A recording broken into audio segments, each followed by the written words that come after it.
गंजाम जिला गोलंथरा थाना सुरल गाँव में भसाण हिंसा गणेश मेढ़ भसाण बेले गोष्ठी संघर्ष सुरल बसस्टाण साही और केउठ कईठा साही मध्य डीजे और नाच को नहीं प्रथम बचसा होता यापर किसी असामाजिक युवक सर्जरी ब्लेड्रे अतर्कित आक्रमण करते संघबद्ध आक्रमण में बसस्टाण साहीर अनेक युवक लहुलुहाण हो गुरुतर अवस्था डाक्तखाना भर्ती होती गाँव में चापा उत्तेजना लगी रही बेले पुलिस तदंत जारी रखी। देवहरी बेहरा आम सहित अच्छा ब्रह्मपुर रिपोर्टर देवहरी वर्तमान परिस्थिति किभली भाव रही सर्जरी ब्लेड रे आक्रमण डीजे आउ नाच को बचसा स्थिति एवं केमिति अच्छी ए घटना पुलिस मामला रुजु कलानी कि देखो अविनाश बर्तमान गंजाम जिला धीरे धीरे आईन श्रृंखला परिस्थिति बर्तमान खराब लगी देखिए आप देखिए चोरी ठू आरंभ कर डकायत आरंभ कर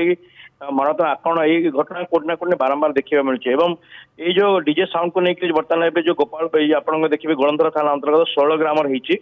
ये गणेश मेढ़ जो भसाणी को लेकिन केन्द्र करके घटना घटी तो ये से जगार ये प्रथम घटना नुह जो भी जान जात्रा हुए से जो गोष्ठी गोटे निर्दिष्ट गोष्ठी लोक मैंने युवक मैंने विभिन्न धारु अस्त्र आक्रमण करते गंडल परिस्थिति सृष्टि करते ठीक से भाव में गत काली जिते 16 ग्राम बसस्टाण साहीर मेढ़ भसाणी बेले डांस को लेकर जो सेठारे बर्तमान पाटितुंड होता परवर्ती अवस्था आक्रमण होता आप सीधा सड़क चित्र देखुते कि भाव में एत भिड़ भितर मारपिट चलती जो धारुआ ब्लेड रही से ब्लेड्रे आक्रमण कर युवक मैंने तेणु ये घटना को लेकर बर्तमान थाना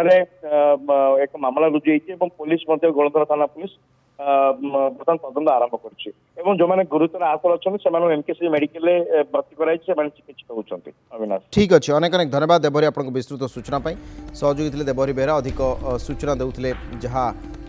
गणेश पूजा भसाण बेले घटी से संपर्क।